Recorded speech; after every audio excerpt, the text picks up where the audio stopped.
ঘরে বসে মানুষকে সব রকম সুযোগ সুবিধা যেন দেওয়া যায় সেই লক্ষ্যে কাজ করছে সরকার, যার এই জনগণের উন্নয়নে মানুষের স্বার্থে কাজ করে গেছেন। তাদের যেন অবসরকালীন সময় কোনো অসুবিধার সম্মুখীন হতে না হয় তা নিশ্চিত করতে চাইছে সরকার।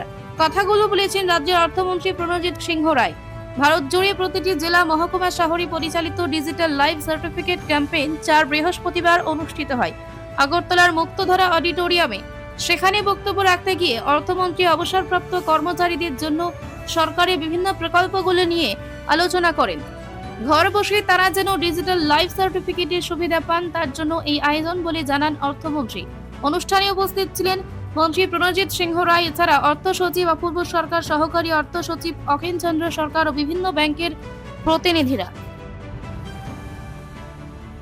প্রথমত, এটা শুধু পেনশনারদের ক্ষেত্রে নয়,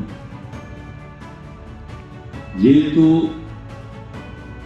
আমাদের দেশ মাননীয় প্রধানমন্ত্রীর নেতৃত্বে ডিজিটাল ভারত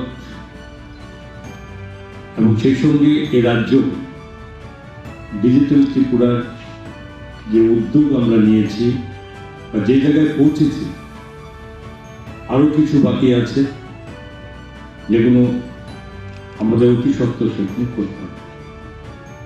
আপনারা ইতিমধ্যে সকলে জানেন রাজ্যের মানুষ যে ডিজিটাল ত্রিপুরা আমাদের অনেক আগের থেকে শুরু হয়েছে, আমরা করতে পেরেছি।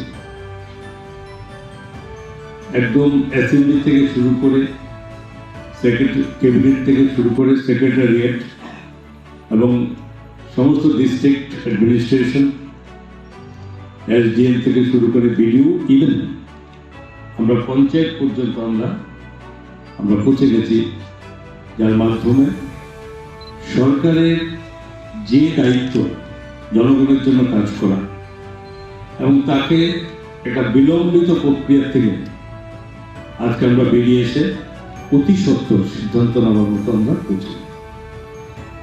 এরপরেও বিভিন্ন কিছু, যেমন আজকে পেনশনারদের ক্ষেত্রে আজকে যে ওয়ার্কশপ আমাদের এখানে, তো আমার মনে আছে আমরা গত প্রায় 1.5 বছর আগে এরকম পেনশনারদেরকে নিয়ে আমরা এই হলেই আমরা শুরু করেছিলাম অর্থের পক্ষ থেকে কি কি অসুবিধা সুবিধা।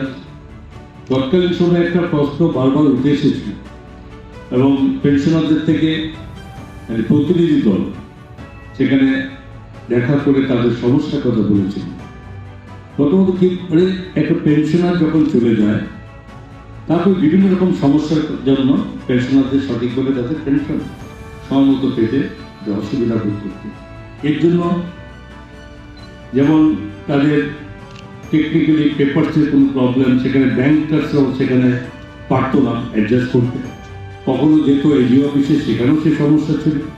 তো এইভাবে একটা তাদেরকে একটা সময় তাদেরকে অতিবাহিত হতো তাদের প্রাপ্য টাকা পাওয়ার থেকে। সেটা আমরা উপলব্ধি করেছি, তার জন্য আমরা সমস্ত হেড অফ দ্য ডিপার্টমেন্ট, সরকারের সমস্ত দপ্তরের আধিকারিকদের নিয়েও আমরা একটা মিটিং করেছি। করার উদ্দেশ্য ছিল এটা যে যারা সারা জীবন তাদের চাকরির দীর্ঘ সময় তাদের দায়িত্ব কর্তব্য পালন করেছে এবং সবাইকেই যেতে হবে, সরকারি কর্মচারী যারা আছেন পেনশনে, কিন্তু তাদের ওই সময়কার যে সমস্যা, তাদের যদি পেনশনে যাওয়ার পরে সেটা থাকে, স্বাভাবিক প্রত্যেকটা দুর্ভোগের এটা স্বীকার করতে হবে, কি করে তাকে সলিউশন করা যাবে। তখন একটা আলোচনা হয়েছিল যে প্রত্যেকটা পেনশন যেখানে যাবে তার আগে যাওয়ার আগে অন্তত তাতে কয়েক মাস আগে থেকে তার প্রয়োজনীয় যার তার ডিটেলস থাকে সেগুলো আবারও সঠিকভাবে শুদ্ধ করে একটা দেখে তাকে আলোচনা করে নেওয়া উচিত। সেটাকে হেড অফ দ্য ডিপার্টমেন্টও সেখানে বলা হয়েছে যে আপনারা এগুলো তখন থেকে তাদেরকে যাতে সহযোগিতা করে, যে বলেছেন আমাদের সেক্রেটারি আলাদা সেল করা হোক, যে প্রত্যেকে তাদের যা প্রয়োজনীয় পেপার তারা সেখানে দেখে যেতে পারে, যাতে নেক্সট তাদের কোথাও গিয়ে অসুবিধা না হয়। অনেকের নমিনির ব্যাপারে অনেক সমস্যা ছিল এবং এগুলো দেখতে হওয়ার পরবর্তী সময় সেগুলো ঠিক করার জন্য, আবার প্রসেস ঠিক করার জন্য লম্বা সময় নিতে। তো এই সমস্যাগুলো যাতে না থাকে সেদিনকে হেড অফ দ্য ডিপার্টমেন্ট সবাইকে বলা হয়েছিল যে আপনারাও যাবেন, সুতরাং আপনাদের পেপার যেরকম ঠিক করতে হবে তাদেরকেও সেটা সহযোগিতা করা উচিত। তো যাই হোক, তারপর আজকে দীর্ঘ 1.5 বছর পরে আরো ডেভেলপমেন্ট ডিজিটাল ত্রিপুরার সঙ্গে এখন আজকে যেখানে যে ডিজিটাল সার্টিফিকেটের আজকে যে সেমিনার চলবে, এটা সকলকেই এর আওতায় আনতে হবে।